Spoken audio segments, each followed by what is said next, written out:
सबसे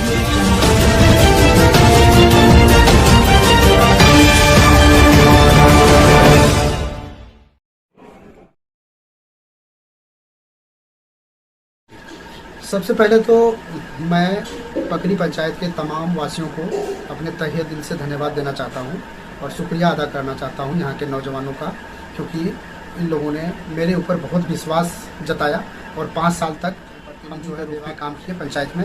और अभी जाकर के लोगों में जो जागरूकता आई है और लोग जो अधिकार के लिए लड़ने के लिए सीख गए हैं, इसके लिए मैं सब लोगों को बहुत बहुत धन्यवाद देता हूँ। सर आपने बहुत अच्छा बयान आपने खुलासा किया और जाहिर सी बात है कहीं ना कहीं आपकी इस संदेश से मतलब बहुत सारे युवा पीढ़ी को और हमारे जो उम्र दराज हैं कहीं ना कहीं इफेक्ट ज़रूर पड़ेगा, ये मेरा मानना है सर, मुझे लगता है।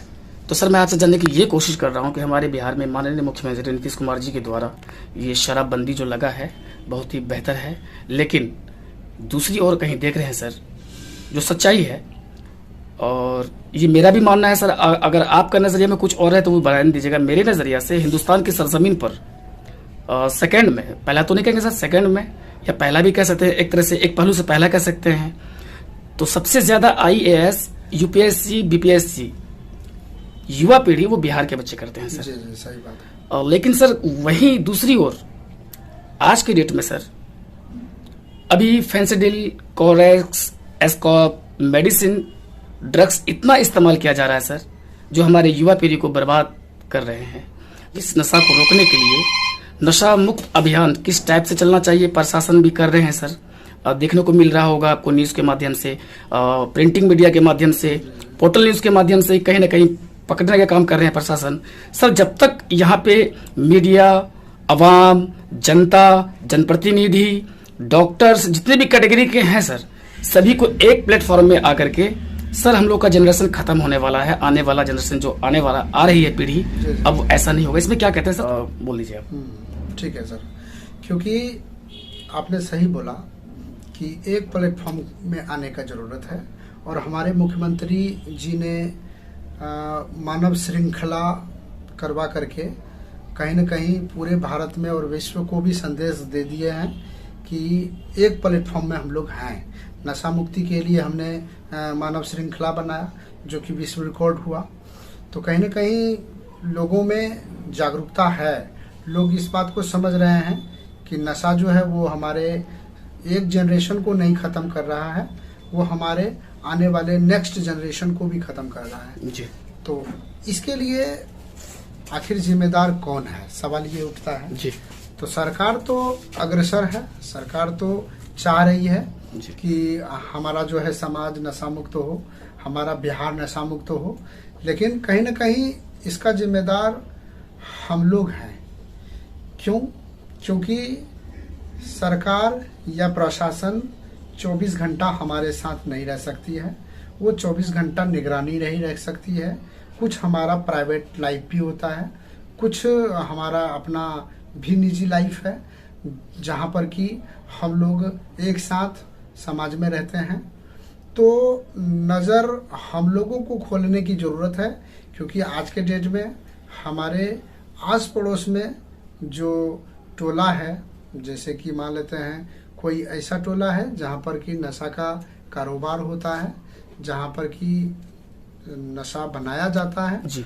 तो लेकिन हमारे अपने लोग ही उसका उजागर नहीं करते हैं, या कहने के लिए ये कि वो लोग भी उसमें कहीं न कहीं इन्वॉल्व हो जाते हैं। तो क्योंकि हमारे यहाँ रोजगार का कमी है, लोग कोई काम धंधा नहीं है, तो ये रोजगार उनके लिए सुलभ और आसान है। तो लोग क्या करते हैं, घर में बना करके उसको सेल कर देते हैं, तो दिन भर में 100, 200, 500 रुपये हो जाता है, तो उनका घर चल जाता है।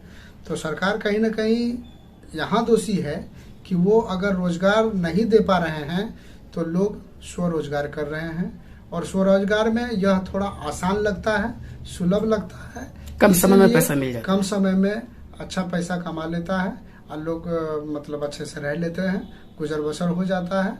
तो ये चीज़ का बढ़ावा हो रहा है।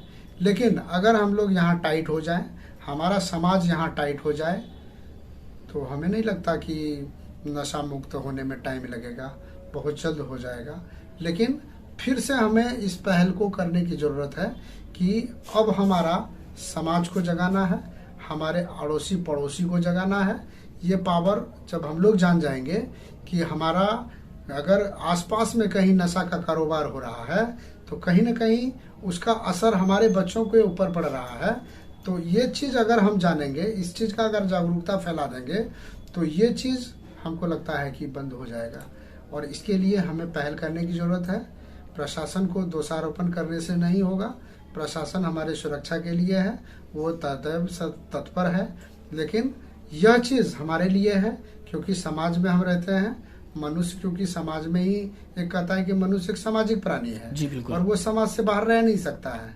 समाज से बाहर चाहे तो राक्षस ही रहेगा कि देवता ही रहेगा। जी बिल्कुल। तो इसीलिए जब हमको समाज में रहना है तो समाज के जो नियम कानून है उसको ज्यादा टाइट करने होंगे, हमें बैठकी करने होंगे, समाज में कमेटी बनाने होंगे, एक प्लेटफॉर्म आने की एक प्लेटफॉर्म पे आना पड़ेगा। लोगों में नजर रखने की जरूरत है और जो लोग बनाता है उसको हो सके तो समाज से उसको बहिष्कार भी करने की जरूरत है। हम जानते हैं कि ऐसा करने से ऐसा हो सकता है, तो फिर हम ऐसा क्यों करें। तो जरूरी है कि हम सजग हों, हमारे लोग सजग हों, हमारा समाज सजग हो, तो ये नशा मुक्त का अभियान सफल हो सकता है। शुक्रिया, धन्यवाद।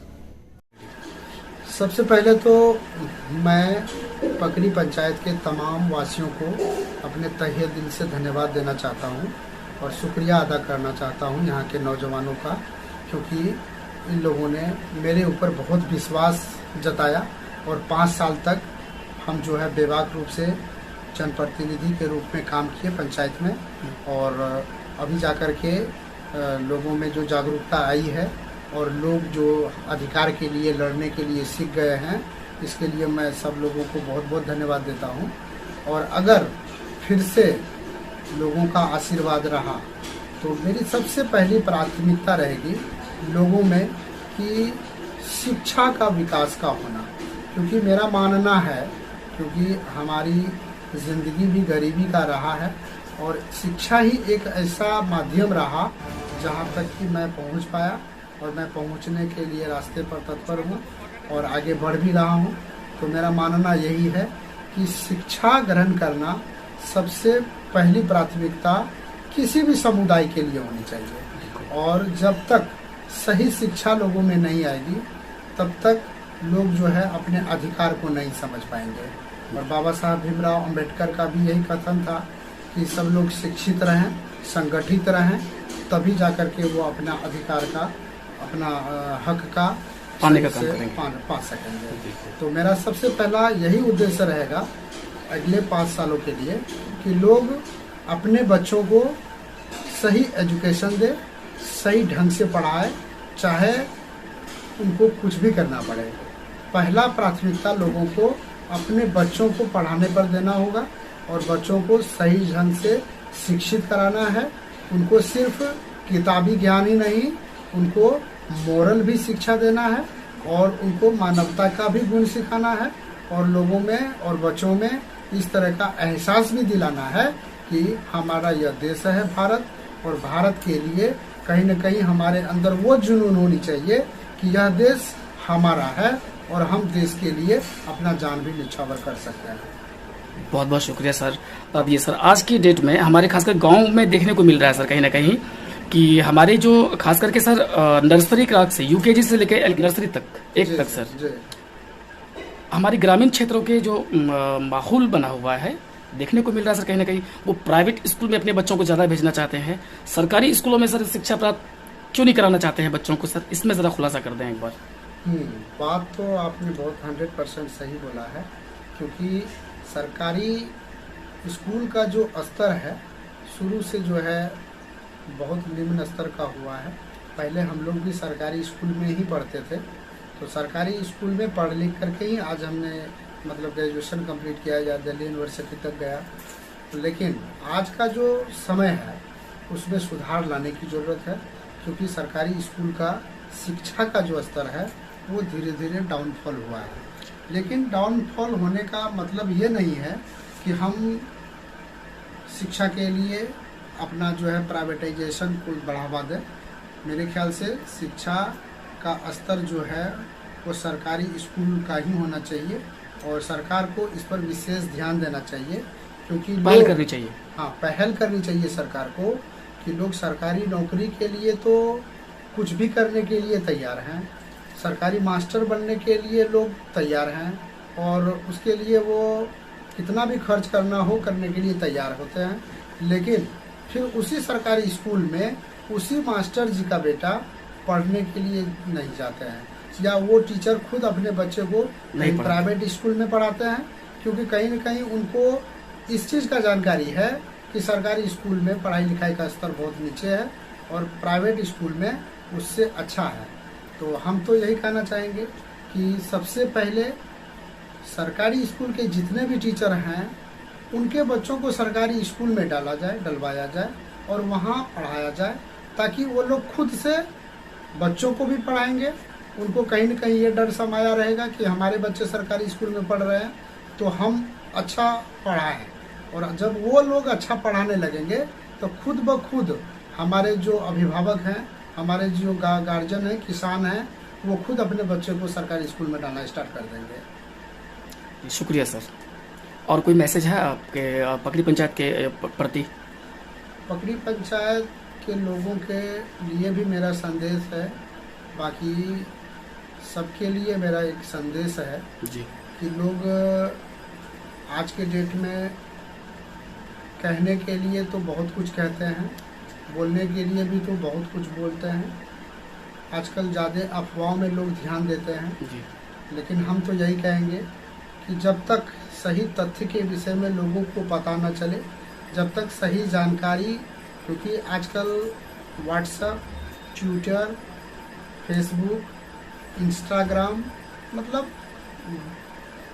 ऐसा प्लेटफॉर्म है हमारे पास जहाँ कि हम अपने अंदर की चीज़ों को डाल सकते हैं या हम बता सकते हैं या फिर हम किसी का बुराई कर सकते हैं जी। या कुछ ऐसा भी चीज़ वायरल किया जा सकता है जिसमें कि आपसी उन्माद फैल सकता है, या मान लेते हैं कि लोगों में वैमनस्य बढ़ सकता है, या मान लेते हैं कि लोगों में झगड़ा हो सकता है, दंगा फैल सकता है। तो क्योंकि आज का प्लेटफॉर्म वो वेब का है और ये ग्लोबल हो गया, अब क्योंकि हम फेसबुक के माध्यम से पूरे विश्व को संदेश दे सकते हैं, ट्विटर के माध्यम से पूरे विश्व को संदेश दे सकते हैं, तो एक तरह से सोशल मीडिया कह सकते हैं इसको। सोशल मीडिया अब इतना एक्टिव हो चुका है कि यहाँ पर कोई भी चीज़ अगर हम करते हैं तो वो पूरे सिर्फ हमारा देश तक ही नहीं सीमित रहता है, वो पूरा विश्व तक छा जाता है। तो हम कुछ भी करें सोच समझ करके करें, और कोई भी फोटो, कोई भी वीडियो, कोई भी चीज़ अपलोड करने से पहले या फॉरवर्डेड करने से पहले ज़रूर उसके तथ्य को समझ लें कि आखिर वो चीज़ सही है या गलत है।